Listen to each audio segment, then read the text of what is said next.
Only with NFL Game Pass do you get every out-of-market preseason game live. Top rookies, comeback players, new players on new teams. It's all happening in the preseason live with NFL Game Pass. Even if you miss the game, you can replay it after it's aired. So kick off the 2018 NFL season with a 7-day free trial of NFL Game Pass. Sign up now at NFL.com/fantasyfootballers. Game on.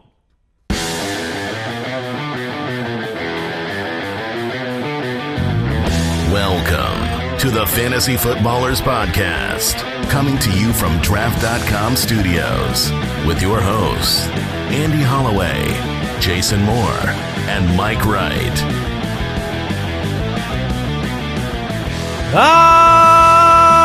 It's Monday. It's going to be a good day. It's going to be a good day. Oh, my guys are coming. Whew.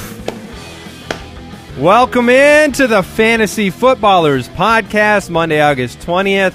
It's a big day. It's a big week. It is a big week, Mike. Huge. It's going to be great. Today is the My Guys episode. This whole week is jam-packed with great shows. I cannot wait to get into it today. We've got preseason week 2 risers and fallers on the show.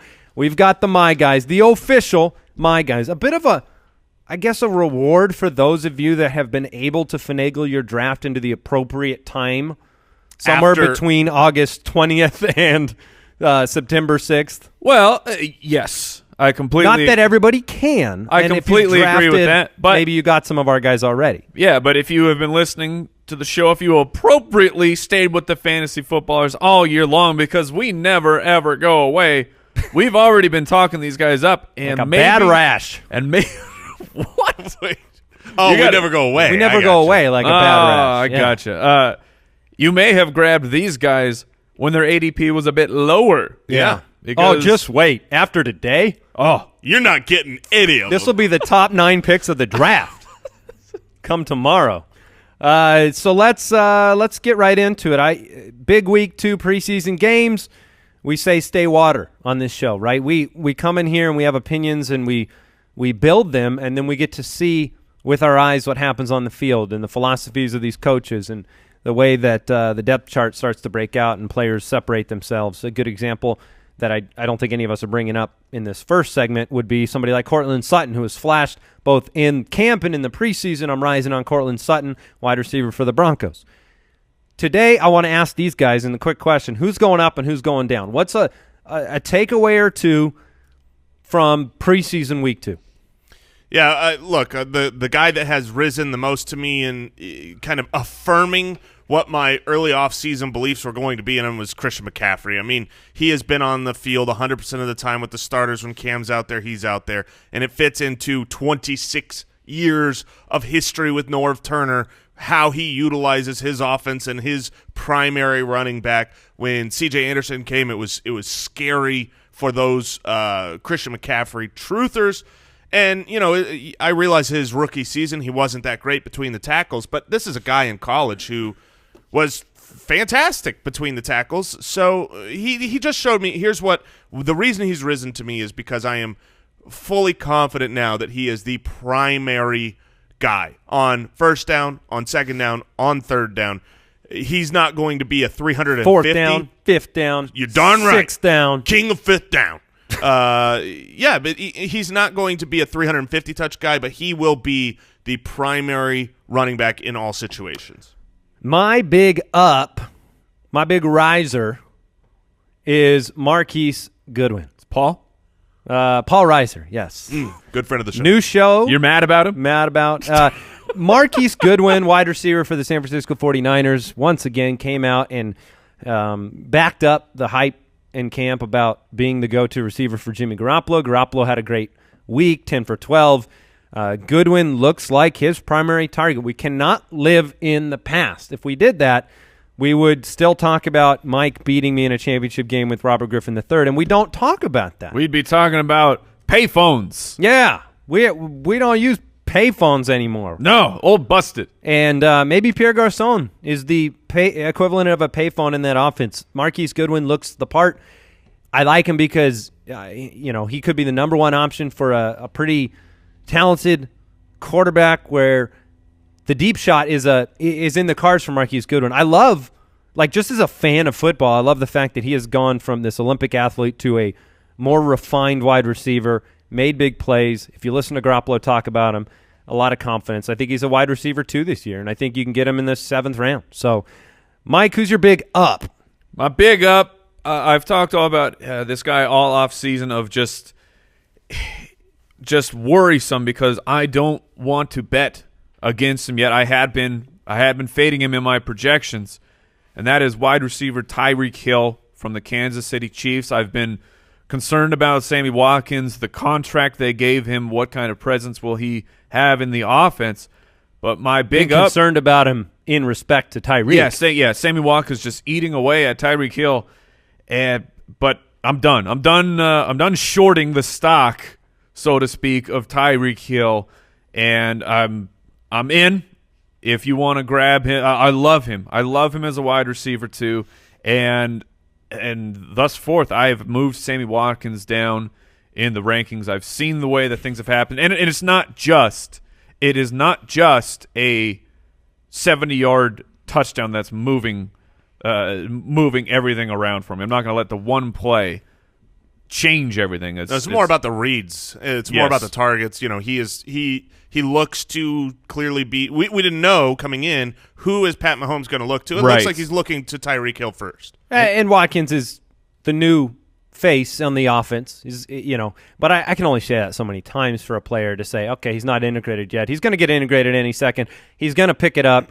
Until we see it, yeah, I understand. He'll be better than what he has done in the preseason, which is absolute skadoosh. Yeah. Skadoosh. So who's moving down for you, Jason, or should I start? Because I need a preemptive strike here. Oh, yeah, sure. Let's hear it. It's clearly Rojo. Ronald Jones has been very bad in the preseason. He hasn't done anything to flash a challenge Peyton Barber's way. Barber's been pretty competent. Ronald Jones doesn't catch the ball. Now, Charles Sims went down with an injury, but that doesn't really open up opportunity for Ronald Jones. It opens up opportunity for Jaquiz Rodgers. Sure. And Ronald Jones has done nothing to challenge Barber and therefore needs to be adjusted in the rankings. You can believe all you want, or I believe in the talent of Ronald Jones, but it hasn't come to fruition thus far in camp.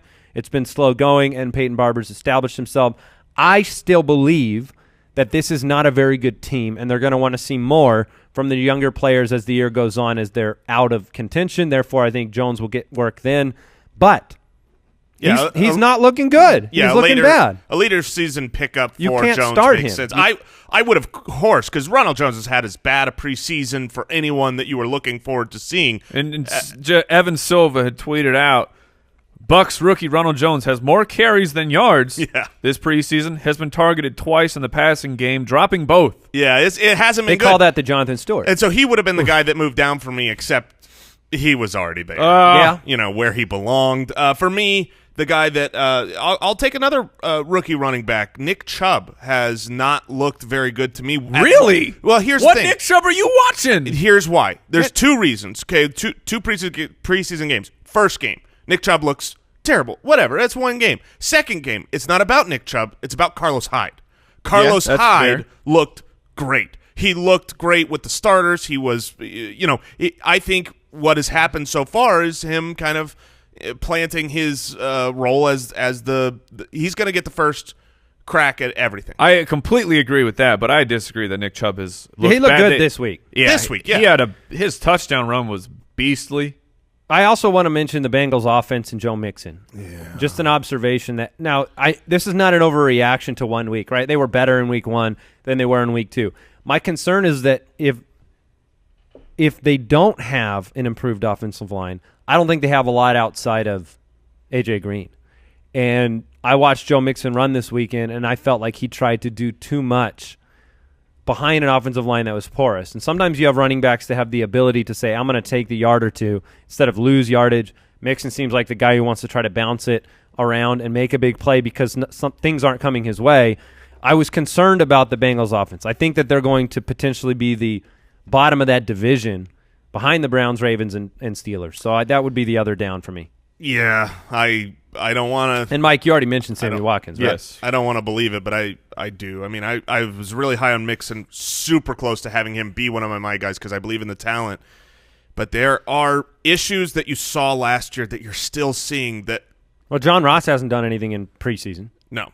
He is. I think he's caught like 20% of his passes. Yeah, 2 of 8, I believe, on targets.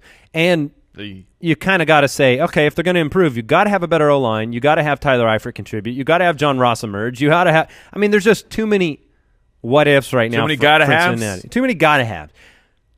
You got to have the Ultimate Draft Kit at ultimatedraftkit.com. Get it now before your draft. Follow us on Twitter at the FF Ballers. And don't forget the Foot Clan giveaway at footclangiveaway.com, the autographed DeAndre Hopkins jersey, a couple copies of Madden 19, and then you can win the UDK. Yeah, for life, forever. And if you've already purchased it, we will refund it. So definitely want to check out that Foot Clan giveaway. I will say this, for the Ultimate Draft Kit, yes, it's a bit of a toot-toot, but my brother-in-law calls me frantically yesterday. He's a big football fan, but not a big fantasy guy. He's on his way home from work, and he says, Mike, I didn't think I was going to be in a league until today. I'm driving home. I'm on my way to my draft right now. And I said, okay, you need to go get the Ultimate Draft Kit, grab the cheat sheets, use the tiers, and his team is dominant. Like, it works. It just works. And the one tip I gave him, because he kept texting me, he's like, okay, do I gotta go a quarterback? I'm like, if this was the 3rd round, I'm like, hold on, 5th round, I gotta go quarterback, right? Just hold on, man. 12th round, Phillip Rivers. Yeah. Oh my goodness. And so check it out, ultimatedraftkit.com. It's everything you need to be ready for your draft. News and notes from around the league. All right, the My Guys are coming, but we got to get into some of this news, including the return of Josh Gordon. Josh Gordon has been Asterisks return. Yeah, cleared to return to team activities. Cannot practice yet. He is still in stage 3 of the league's substance abuse program. This is a good first step of Gordon being ready. We need him to be present in order to play. Sure. So Hugh Jackson still said Josh Gordon, there's a chance he'll be ready for the season opener. I hope it goes that direction. My guy might need him. Rex Burkhead, Mike, back at practice on Sunday. Oh man, I was getting the sweats, getting a little nervous about Rex Burkhead so much so that I had to remove him from the My Guys. That's a little spoiler that he is not in that list, which he was for a very, very long time, but he's back. I'm still extremely confident. I still love Rex Burkhead as a massive value at the running back position. Some weeks injuries really hit teams, and there were a ton of injuries. Yeah. And they have all seemingly been the results coming good back. Reports. Yeah. Jamal Williams went down. His ankle injury ended up minor. He should be ready for the start of the season. Zach Martin, offensive guard for the Cowboys. It's a huge one. Hyperextended his knee. His MRI came back clean. He could be back in time for the season opener. And then on top of this, for the Dallas offensive line, their center was also seeking medical help for stingers and such. And what I had noticed was, of course, they're calming everything down. No worries. It's just preemptive. I'm just checking these things out. But if you know who Ross Tucker is, he's a former NFL player. He talks football. He talks fantasy. His response to this was, this is concerning because that he's already seeking help for stingers. So pay attention to this. Former offensive lineman. Yes. If you are down Zach Martin and your center. You know who I could have said for the guy Troubles. that I've been down on in preseason a little bit was Dak. Dak just continued to show me. He had a good drive where he scored a touchdown this last week, but he should have had the ball picked off twice. Super disappointing. When he was, 4 yards inaccurate on a pass. Issues. Yes, accuracy big issues. time. And doesn't have the receiving core to make up for it. Right. That's the problem. You had injuries to Charles Sims, Adam Shaheen, Joe Williams, A.J. McCarron, and the only long-term injury looks like McCarron. He suffered a broken collarbone. Charles Sims bowed out with a knee injury, but there's no concern for his Week 1 status as of today. Adam Shaheen went down, and it looked like maybe he was going to be off. Yeah, and he escaped major injury. And then the 49ers cannot keep running backs healthy. Joe Williams out at least until Week 1 with a fractured rib. He may not even make the roster in light of the fact that you have Jerick McKinnon, Matt Breida, and Jeremy McNichols. I just wanted to throw out the name for those dynasty leagues because Jeremy McNichols might just be chilling out on your waiver wire. I picked him up this morning. With all the injuries going on in San Francisco, he might play meaningful football this year. The way his career was going, it was one of those things. Oh, he was done. Where I would have said, like, the only way Jeremy McNichols gets a shot is if, like, I don't know, the top 3 guys ahead of him all go down in the same week, and it happened. Voila. And he didn't look too bad. Yeah, he looked a little skittish out there, but he did not look that bad on the field. Joe Williams, he had a couple opportunities with the ball. He couldn't get the edge. He didn't look great. So this is Jerick McKinnon and Matt Breida's backfield, assuming they're healthy. That's the gist. Yes. Speaking of backfields losing 3 running backs in the span of a week or two, the Washington Redskins, Geis, Pirine. Now it looks like Byron Marshall will miss 2 to 4 weeks. So Chris Thompson's still getting better. Yeah. Yes. Adrian Peterson is coming in for a visit along with Orleans Darkwa and Jamal Charles. If you had to bet on one of those 3 in Dynasty, you got one roster spot to just throw somebody on there that could contribute this year. Darkwa. It is Orleans Darkwa for me. I think it's Adrian Peterson for me. I really hope it's Darkwa. This is Adrian Peterson's career now. He's trying to come in and be Rob Kelly's backup. Yeah, and I will still say this. Rob Kelly is where I'm going to put my chips right now. Even if they bring in Peterson or Darkwa, I think that Rob Kelly will be the starter until dethroned, and he may never be dethroned. If they bring in Peterson, I think my chips would go to Peterson over Rob Kelly. Yeah, I do too. I'll stick with Kelly. I don't blame you, but Hall of Famer. I mean. Yeah. He's still Adrian Peterson. How many teams has he been on in the past 3 years? But the thing is he's had serviceable games during those years, even with the Cardinals, When does Washington play San Francisco?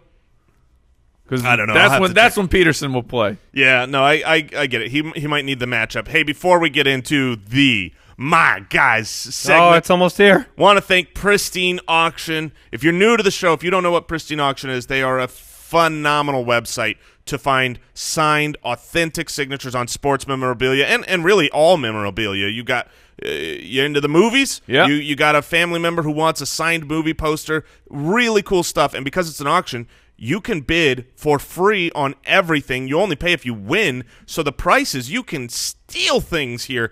Here's some of the stuff that went. A Le'Veon Bell signed Steelers throwback jersey just went yesterday for $79 won on Pristine Auction. Odell Beckham Jr. under $100 yesterday. Devontae Adams $77. I mean, there's hundreds daily of new auctions. So you got to check it out for yourself or for gifts. Go to Pristine Auction, Pristine auction.com. Make a free account and let them know when you sign up that you heard about them from the Fantasy Footballers. We also want to thank Harry's for sponsoring the podcast, longtime podcast sponsor, and the absolute best blades possible. They know, the founders know, that a great shave comes down to the great blades you use, and that's what the Harry's blades are. They're great. They're the highest quality in the world, and they're priced much lower than the leading brand. It's that simple.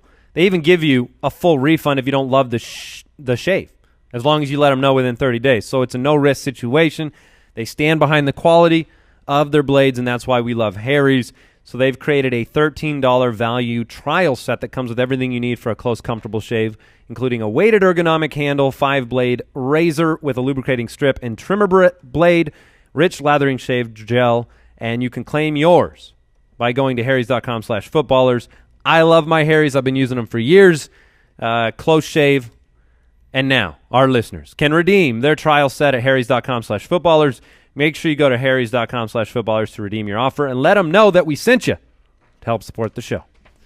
Are you ready? Oh, I'm ready. Nothing you can take can tear me away from my God. It's time. Jason, I don't know what was going on. It's time! I don't know what was going on in your face there for a minute. Were you just getting excited? I mean, what was... Oh, I'm hyped. All Let's right. go. Let's do this. In case you've lit, never listened, fam. in case you've never listened to this episode before, welcome in. This is a yearly feature of the show, the My Guys. We each pick 3 players that we have supreme confidence in, and the qualifications for a My Guy are a little bit loose. Because if you want to make him a My Guy because you believe in the value, like the fantasy draft day value of the player, that's cool. If you want to make him a My Guy because you're just supremely confident and you want to plant your flag and put your chips behind a player, even if they're not a draft day value, but you want to just instill confidence in the fantasy football owner about a player, that can be a My Guy. If you're delusional, that could be a My Guy. Yeah. I mean, we're crazy.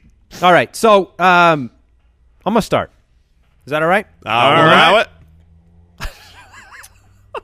My guy number 1 is Tyrod Taylor. Oh, you're starting with it? I'm starting with it. He's my guy, and he People might aren't as gonna well listen to he mine. might as well have his name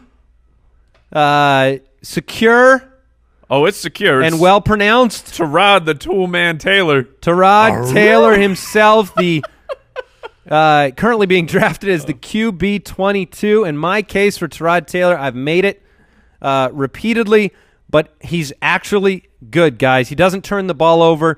Number 1 in pass attempts per interception, just what the offense in Cleveland needs. He was better in that department than Alex Smith and Brady and Keenum and players that you look at as reliable game managers. But here's the thing. If you want to make delicious fantasy football soup, I do. with huge chunks of points in the broth, so warm and delicious, here's what you do. You mix in game-breaking talent for big plays, the way that Tyreek Hill affected Alex Smith last year.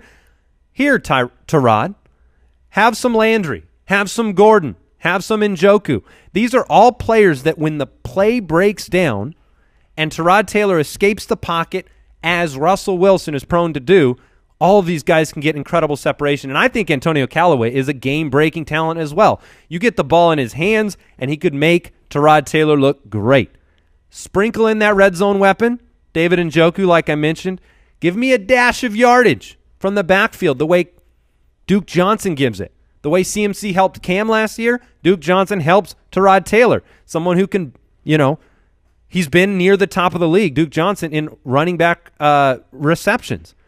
And then you let it all simmer in Tyrod Taylor's rushing yardage. Number 3 in rushing yards at the position. That is an incredible baseline for a player I have confidence will start through the season. And I haven't really got a lot of pushback from either of my co-hosts as to the fantasy value of Tyrod Taylor. No. If he starts, it's just been about whether he will start, and I believe he will. I don't think this week gave us any indication that, Baker had a little bit more of an up and down week. This team has confidence in Tyrod Taylor. I believe in him. He's my guy. Yeah, as a fantasy player, he's going to put up points when he's on the field. He will be great. He's always been. I mean, when he's been in the middle of a terrible offense in Buffalo, when he's had injured weapons, he's still a top 12 fantasy guy at the end of the week because of the rushing baseline. I've been trying to talk you out of Tyrod as a my guy, but definitely not because of production. It's just one of those things where I feel like every single thing has to go right for the Browns to keep him as the starter this year.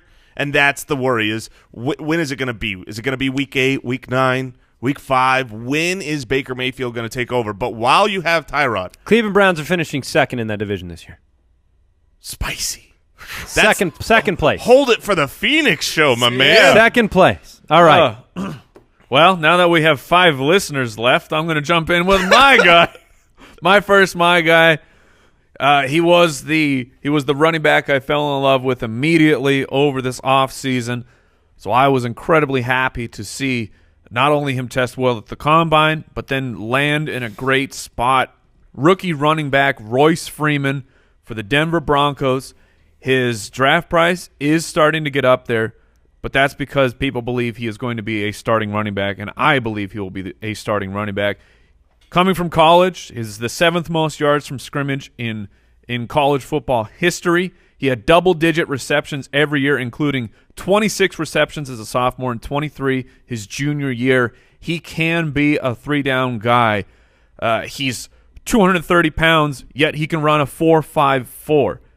I love his jump cut. That was one of those things that stood out to me, and I was telling these guys how that was like my first note on Royce Freeman was his jump cut. And then what do we get? 4 yards out, an incredible jump cut to score.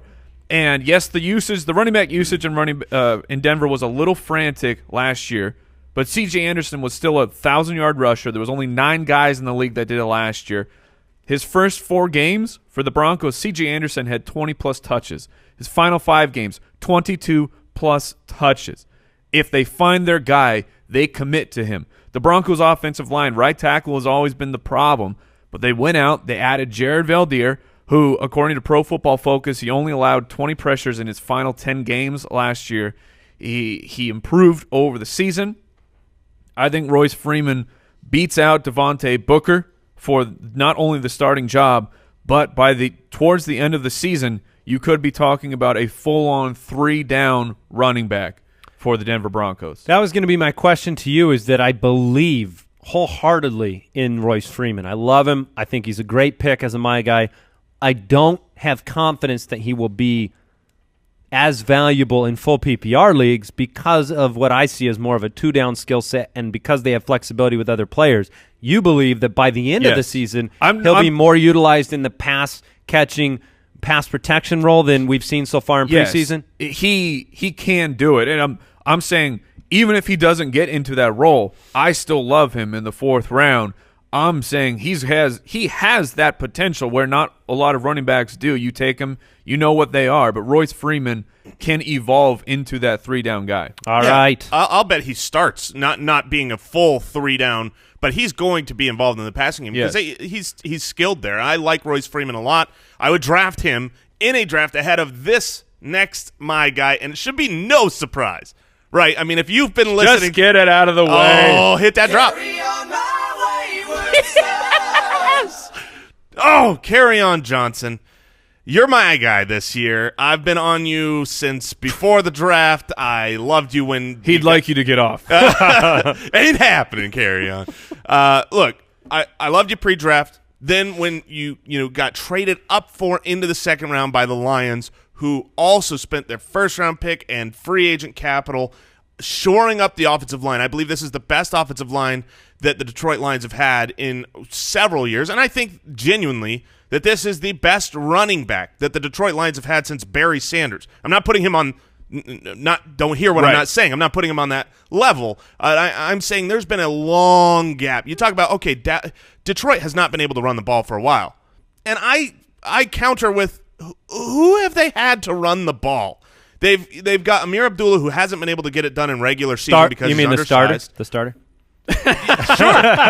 So here's the issue. Pros and cons with Kerryon Johnson. The cons are he's going to get off to a slower start than these other guys. That's why I would draft Royce Freeman ahead of Kerryon Johnson. There's never been a 7th round, though, that has gone without me drafting Kerryon Johnson if he's there. I think right now he's going in the back of the 5th, and I am okay taking him there depending on who else is there. Sometimes on that spot, like he's being drafted ahead of Marshawn Lynch, I wouldn't do that. He's being drafted ahead of Rex Burkhead, I wouldn't do that. But there's other guys around that area, I would absolutely take him over. But let me just describe, he's not a super athlete. If you're not familiar with Kerryon Johnson, he's not this freak athlete, but he is a super running back. His vision, his balance, his who pass agrees blocking, with you? His hands, everybody who's a quality analyst. Saquon Barkley. Yeah? Saquon? Who's not real it's not like they're best friends, but Saquon has gone out of his way to say he believes that Kerryon Johnson is a, quote, heck of a back. There is something that I really love, and it's rare to find, but it happens, once every other year or so on average, which is you find a player, a rookie running back coming in, who was incredibly touted from high school, who did it in high school, was a top recruit, and then did it in college. Guess what they're going to do in the NFL when they've done it their whole lives? He was Mr. Football from Alabama State in high school. He led them to 3 straight high school football championship games. His senior year, he had 1,659 yards and 25 touchdowns. Are you giving high school stats? Okay, that's where I start. Then he goes and doesn't sign with Alabama, who tried to get him, the Alabama. Instead, he plays against that monster defense in the SEC. Are they signing with? No.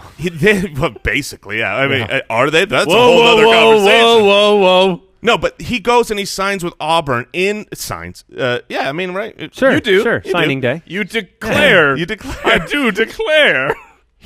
So he's in the SEC, the toughest, division in football. Who led the SEC in rushing last year? I'll give you a hint. It wasn't Nick Chubb. It wasn't Darius Geis. It wasn't Sony Michel. It wasn't Jordan Wilkins. It was Kerryon Johnson with 1,585 yards from scrimmage and 20 touchdowns in the SEC. He is a true three-down capable back in the NFL. He will win this job out. The offensive line has been upgraded. It's going to take some time. So there's a big caution. It was very interesting that LeGarrette Blount was displaced this past week in the preseason rotation. I think we've assumed that Amir Abdullah starting each game has kind of been put him on display, see what, he's going to be involved in the special teams game, let him find some confidence. It was interesting that Kerryon was the second back out there. Now, he didn't have as great of a performance this week as last week, but Blount wasn't out there this past week. So it's very interesting. Yeah, so that's I like my him, case. Kerryon Johnson. Let's go to number 2, guys. It was a tough pick. I considered several players for this spot. Jimmy Graham, Corey Davis, even Sammy Watkins, who, has not earned this spot. So I am going with my guy number 2. A guy who's really earned it. Just busting your chops. Yeah, Mike. Yeah? No. This Mike I like. All right, Mike Williams, wide receiver for the Los Angeles Chargers. I am going with Mike Williams over a guy like Corey Davis because of the established offense and the established quarterback. I talked a lot about Mike Williams last year, who ended up banged up throughout the season and not involved. 6'3", 220, number 7 overall pick in the draft. The pedigree is there. And here's one of the reasons I love Mike Williams, and I'm making him a my guy this year. The Chargers have lost 153 targets. Antonio Gates is gone. Dontrell Inman is gone. Hunter Henry, gone. The only piece they've added was Virgil Green. 22 targets last year. And you could argue Mike Williams. And they did not draft him to be a peripheral part of this offense. He is a athletic freak, a red zone talent. I have him projected for 10 touchdowns in 2018, and I have confidence in Mike Williams. That's why he's my guy. If you go and you look up, Jim Trotter talked about this. He said Anthony Lynn was walking behind one of his players the other day. He thought it was a defensive lineman, and it was Mike Williams. He's enormous, and you can go watch the highlights from camp. You can go watch the highlights from this last preseason game. He scares me. Anthony Lynn said he reminds him of Terrell Owens as a physical specimen that can outbody and outperform somebody. You have to have more than Keenan Allen. Keenan Allen will not absorb all those targets, and I think it's going to be Mike Williams. And he's the 10th, and part of the factor is the draft capital. You spend the wide receiver 45 to get him right now. He's a 10th round pick. I'm going to take him in every draft I can get him in the 10th round. Yeah, he's a cuttable option if it doesn't work out. But if it does work out, you could end up with a legitimately great wide receiver in the double-digit rounds. I actually really like this pick the more that camp has gone on in preseason. I said Mike Williams scares me. He does. He is he's a monster. I watched him box someone out, and I felt like I got hurt. But I watched this, and I was like, oh, man. This is a beast. He's not Kelvin Benjamin monster, as in Kelvin Benjamin not doesn't as scare athletic. me. I can run away from Kelvin. I love healthy Mike Williams. jog. Sorry, Kelvin. Oh, get bodied. Ridiculous. All right, Mike, who you got? All right, I'm gonna save my my surprise guy for last. If you've been listening to this show for the offseason, you should know how much I have loved Marshawn Lynch. And I'm putting him in the my guys. His ADP is rising, which when you rattle off a 70-yard rushing touchdown and you're outrunning TBs and people see how great you still are, then your ADP goes up. But the back of the 5th, running back 26 currently, I want to start at the top. John Gruden, 3 of his final 4 seasons coaching before he came back, top 15 in rushing attempts, top 15 in rushing yardage. Quotes from John Gruden. I would like to have a fullback. Those don't exist in the NFL anymore. Quote, I'm trying to throw the game back to 1998. John Gruden wants to pound the football. Did John Gruden and the Raiders want Marshawn back? They restructured his contract. They restructured it down $500,000, except it went from 0 guaranteed to practically $4.5 million guaranteed. They could have cut Marshawn for nothing. Instead, they fully invested into him. He can make up to over $9 million with incentives every 100 yards from 400 to 1,000. And let's talk about last year, the Raiders. They wanted to save Marshawn for the playoffs. There was a lot of that talk. It didn't work out, and so they finally committed to him. Because there was no playoffs. I'm just saying. They thought they were a shoo-in to make the playoffs, and they were being smart, and they were saving Marshawn Lynch. And then over the second half of the season, Marshawn Lynch was averaging 17 carries and 2 receptions, and in that time had 135 attempts for 4.6 yards per carry. They have the 7th best offensive line coming into the season, according to Pro Football Focus. Doug Martin, Krampus, does not concern me at all with it. They gave him a $1.5 million contract to come be the backup. They gave him what veterans make to just sit around. And Doug Martin, after Chris Warren has been dominating the preseason, Doug Martin might not even be the backup. But a running back who can finish, in my opinion, can easily finish as a top 20 or even better, is being drafted as a running back 3. That's stealing. That is stealing a running back in the middle rounds. Yeah, no, I agree. I think we've all moved on Marshawn Lynch based on the preseason. I haven't. Well, that's fair. I've been here for years. You were there. Not years, but this year. Thank you for warming the seat. It's always nice to sit on the warm seat. All are welcome. All are welcome with me and Beast What Mode. was our Marshawn bet last year? Yeah, that's why I changed it to year, not years. Okay. Jason? All right. New information, my man. Jason, take a deep breath. It's time for number 2. It's time. Nobody knows number 2 Nobody knows better than you. The warm seat. Let's go with number 2. I'm going What is happening? I don't know. with a tight end who reminds me of my last year's pick, my guy, of Zach Ertz. It's a guy that I have really liked for a long time, but I have recently come around on much, much hotter in the last few weeks, and that is Trey Boo-Boo. Oh! Trey Burton. Very surprising. Didn't know he was in your My Guys. Yeah, Didn't know you were going to put him in there. Look, this weekend I did a lot of work, a lot of research. You were tilting. Let's be honest. I was tilting because these things matter to me. Like we don't just take It's not willy-nilly. We don't throw a dart at a dartboard and then go, okay, that's my guy. We've been talking about these guys for months. We've got a board that we've been writing guys down on, and this weekend I was really wanting to dig in, dive deep. And here's what I realized. Early in the offseason, when he went over and I did my first projections for the Bears, I had him at 100 targets. And then I went, whoa, that puts him at tight end 4. That's ridiculous. Trey Burton cannot come over having done nothing and be my tight end 4 on the rankings. I adjusted accordingly. I mean, I've always loved Trey Burton. Last year in our, I partook in the FFPC Pros versus Joes. I drafted Trey Burton with my last pick last year as Zach Ertz's backup because I know if he gets the opportunity, right, he's a beast. Speaking of that opportunity, in 4 games without Ertz over the previous 2 seasons, Burton has averaged 14 PPR points a game, which would put him 4th, right behind Zach Ertz's 14.5 last year. To give you an example, Evan Ingram, who was 4th in PPR scoring, was only at 11.6. That's the talent that Burton has, and he just hasn't had the opportunity.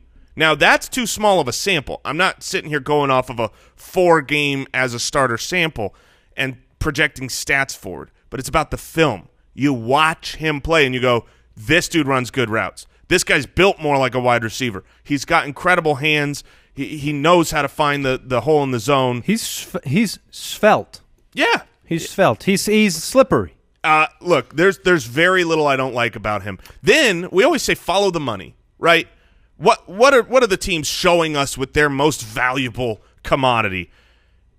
if you don't remember, Trey Burton signed a 4-year, $32 million contract this offseason, including $18 million guaranteed at signing, which is the most in the NFL this year at the position and the third most of all time. They're not bringing him over to not use him. With Adam Shaheen being banged up right now, you saw what happened this preseason with Trey Burton. Graham Barfield tweeted out a great tweet just kind of laying out of these 2 preseason games. Trey Burton's been on the field for 92% of the Bears' first-team offense. He's been targeted on 6 of 18 Trubisky passes, 33%. And if you look, 47% of his routes have come split out in the slot, which is very similar to Travis Kelce's 50% rate last year. So let me ask you a question. Sure.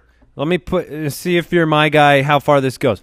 If you're in a dynasty league and you've got Trey Burton and Rob Gronkowski, are you shopping Gronk? There is no doubt I'm shopping Gronk. And are you confident to start Burton this year as a top tight end? I am. In fact, I took a look at the stats, and I actually went back to where I started, what I originally believed. I'm fully convinced he is a 100-target tight end this season, and he is now my tight end number 4. Oh, yeah. Ahead of... Oh, me and Andy have been warming this seat for months. Ahead of... Welcome. Kyle Rudolph. What? Oh. Who I have a bad water bet from early in the offseason. So, look, I'm on Trey Burton. You should, too. You can get him in... Just get off of these guys, though. You're weighing them down. You can get him in the 8th round as a great I'm imagining tight end Jason. He's just like Yoda on Luke Skywalker, sitting on the back. Yeah, it's either backpack style or pool chicken style. I'm either on the shoulders or I'm backpacking. Do you sit Indian style? Is that something that's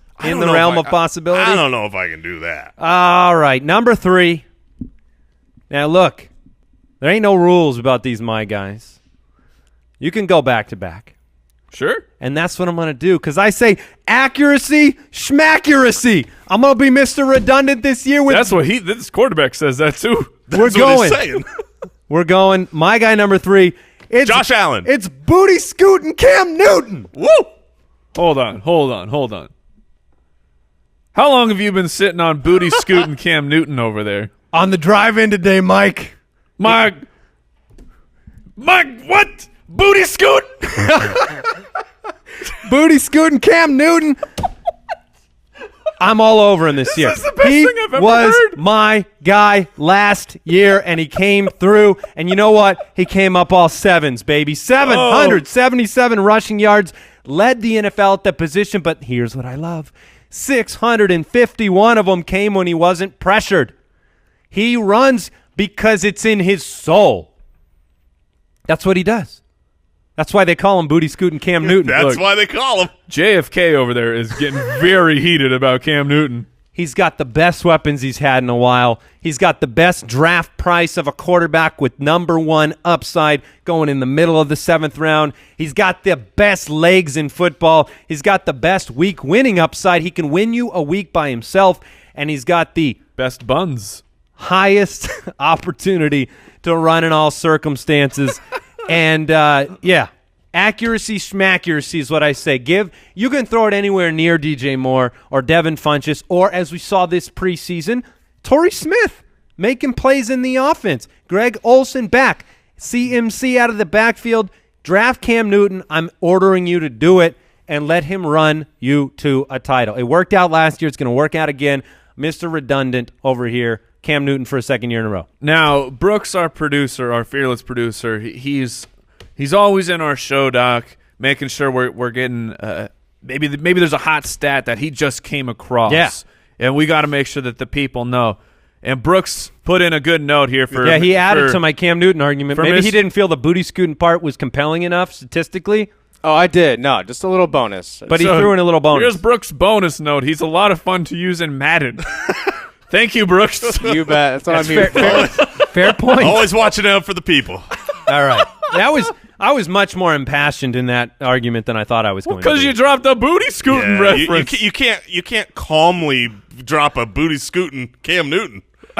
That's fair. That's a fair point. I'm going to have to pull up the Teen Titans booty scoot song, and this is going to be a thing now. This is going to be a thing. I apologize for nothing. All right, my last guy.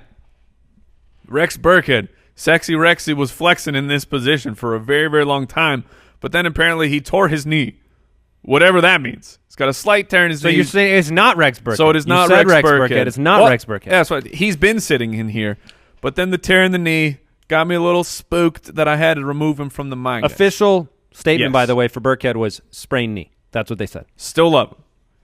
But a man I also love, I had to pivot. Same team.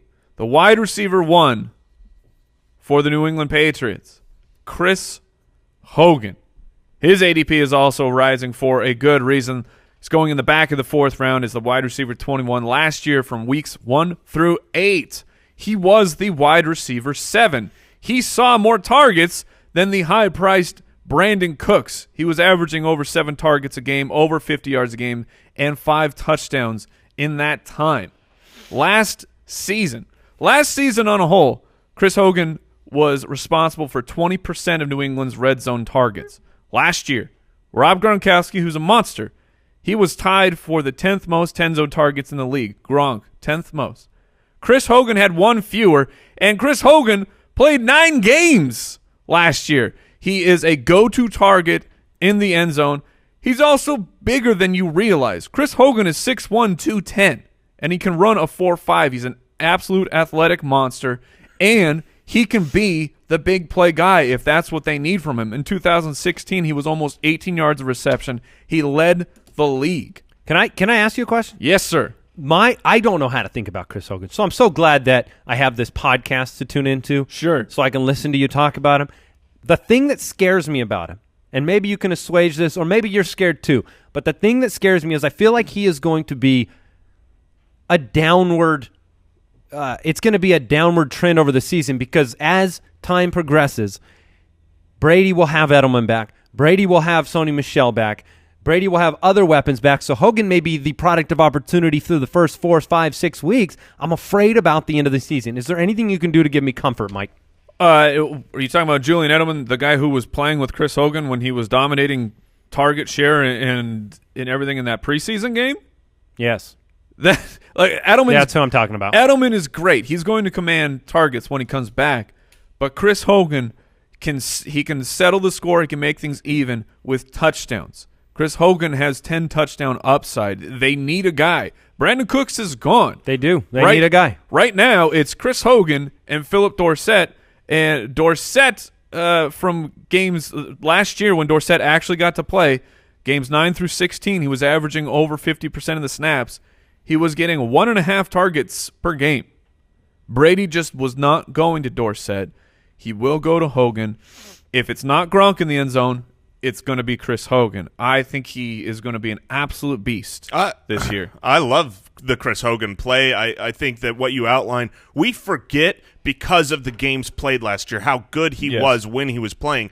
That's one of the things that I know early in the offseason I had to redo my rankings on Hogan because I guess I just didn't really factor in his pace that he was on when he was in. I loved him to the point of when I was struggling, which I was struggling. I have scratched and clawed my way to my third my guy, but Chris Hogan was in consideration, and then it was like, oh, you got him. Yep. Jason just about did a My Guy thesis this weekend. Oh, I really With did. the amount of notes he was passing along in our Slack channel about all of his thoughts and considerations and evidences. Like, Jason goes to bat for you out there. He won't get a doctorate for it, but he did the work. Jason, honorary. Hey, if there's any professors out there that would like to offer an honorary doctorate, I will accept. So let me tell you guys a little story along the lines of what Andy was saying. I was really struggling with locking down. There's a lot of guys I like here, but I wanted to try to get this one right. And originally it was Joe Mixon who was going to be my third my guy, but there were struggles that I saw that were just too reminiscent of last year, both from reports out of camp. I mean, I really like Mixon. I liked him, but I wasn't sure. Juju obviously is one of those guys that I have been in love with since last year. A Star is Born. He's talented, but he's being drafted at the 18. I love Jordan Howard, he's great. He's got huge upside. But I'm already doing Trey Burton. I mean, can you double up on Bears? Kenyon Drake is a guy I fully believe in. If he gets the workload, he will be a top 12 back. But, man, is he going to get the workload? So here's what happened. I literally, after doing all this research, looking at schedules, looking at offensive line, looking at everything, I consulted with my wife. And I said, look, I got to describe these. My wife does not know fantasy football, does not watch. And I said, I need a sounding board. So I talked to her, and I'm describing these people. And in the end, she said I should go with Juju because his name is Juju. So I knew I had to call someone else. Okay. I knew I had to go elsewhere. Did you talk to one of the co-hosts of this show? I called a good friend, a very large guy, and Jay Grizz told me it's got to be Jordan Howard. The only reason I would not have selected Jordan Howard is because I didn't want 2 Chicago Bears in my guys, and that's not a good reason because I actually believe that Jordan Howard is a phenomenal pick this year. Double Bears. Double Bears, double trouble, making Jay Grizz proud. 2 growls for 2 Bears. Speaking of double trouble, Jordan Howard's first 2 years in this league have been double trouble. I mean, I thought he was talking about how he tries to catch the ball twice on every play. His 16-game pace over his first 2 seasons averages 1,257 rushing yards, 8 touchdowns, and, surprisingly, another 218 receiving yards, along with another receiving touchdown. That's his 16-game pace over these first 2 years, and that's been with a putrid John Fox-led team. Look, we talk about rankings in a weird way here. Last year, Jordan Howard and the Chicago Bears ran the 31st best number of plays, also known as the second worst. They were terrible. The total plays that the Chicago Bears ran were— That was Bengals and Bears problems last year. Yes, absolutely. Exactly. And that's why when I looked at Jordan Howard and Joe Mixon, I loved the fact that when you can look to last year's ridiculously slow pace and few offensive plays, and you know already, with nothing else changing, without them getting more efficient, that there is huge room for growth here. I look for those things. But when I compared the Bengals and the Bears, one of those teams has a massive change in culture, a massive change in offensive mindset with Matt Nagy coming in and replacing John Fox. The other has— Wow, you're getting worked up over man, here. I'm hot and bothered. The other has the exact same situation going on as they did last year and will probably be lower in the league on total offensive plays ran. Jordan Howard has averaged the running back 10 his first 2 years. He's never finished not as a running back 1, and now his offense gets better. His strength of schedule, according to Scott Barrett and his research at Pro Football Focus, is the number 1 against the run schedule for 2018. With Matt Nagy coming in and talking about how he believes Jordan Howard is a 3-down back, and Jordan Howard putting in the work of hundreds of extra catches before This and ain't after. no David Njoku. I'm going to catch 30 balls off the jug. Exactly. He's doing the work on the jugs, and he's not doing the work so that he's not involved in the passing game. He wants to be involved. Now, that's always been his limitation. He's not a great receiver, but if you work on something, you get better at it, and you get more involved in the game. Even if he doesn't get it, he's already proven he's a top 12 running back. If he adds that, he's a top 5 running back, and he's being drafted at his floor. He's being drafted as like the running back 15. If Jordan Howard has a ho-hum, doesn't get as many touchdowns as you want, has some bad games, he'll probably finish right there at the running back 15. So I love Jordan Howard. I'm not shying away from the double Bears. And now I find myself surprisingly rooting for Mitch Trubisky. Go Trubisky! I want to say this. I love Jordan Howard. I told you this week in your diatribe of my guy discussion that if you let go of him from your my guys, I'm going to probably scoop him up because I love him. I think it does Jordan Howard a disservice, though, to even focus at all on the passing opportunity or game. He played the whole first half this past weekend. He had 0 targets. Tariq Cohen had 3. Look, you want all your players to be able to catch the ball when the ball's thrown to them. It doesn't mean you're working him into the passing game on purpose. I think it does him a disservice as a runner. The gap between Jordan Howard and Tariq Cohen is like the one I saw between Darius Geis and Chris Thompson. Geis they're on a different level of what you need in your offense. Jordan Howard, I'm fully on board with you. I believe in you. I believe in Jay Grizz. I think Jordan Howard is a locked and loaded stud regardless of whether he gets some few magical touches through the air. Yeah, I have him projected for 27 receptions, which is about what he had last year. So, and I still love him. All right, before we close out the show, again, Foot Clan, want to remind you about the NFL Game Pass. This is where you got to go. Are you trying to scout some film? The only place to do it is on the NFL Game Pass. You can watch all the preseason live. If you miss the games, you can go back. You can go check out all these plays from Jordan Howard. They make it extremely easy. Kick off the 2018 NFL season with a 7-day free trial of NFL Game Pass. Sign up now at NFL.com/fantasyfootballers. That's NFL.com/fantasyfootballers. Game on. Yeah, I used it all weekend. I mean, I was down with the sickness. I had a few days of a cold. Disturbed. Had one of those weekends that we all really look forward to. I was telling Jason this. I was sick. My daughter then decided to Get sick with something different. Oh. And threw a few, all the bedding we have available. The throw-ups. There aren't any there's no bedding left. We moved on to beach towels. Not a joke. Moved on to beach towels. So that was going on. And then once everybody kind of simmered down to go to sleep, we had a malfunctioning smoke detector. No joke. In the house. And all of our ceilings, you need a ladder, like a full-size ladder to get up to them. I'm up there. It's beeping off all these. It was just a beautiful, beautiful time. It sounds like that's Glad you made it here. That's a situation where I'm closing my door and I'm jamming pillows underneath saying, deal with it, kids. Oh, man. No, it was an adventure. Check out draft.com/ballers. Get in some best ball leagues. Hope you enjoyed the My Guys episode. We got MVP episode this week and tons more coming. Tune in, subscribe. Goodbye. Goodbye. Thank you for listening to another episode of the Fantasy Footballers Podcast. Join our fantasy football community on jointhefoot.com and follow us on Twitter @TheFFBallers.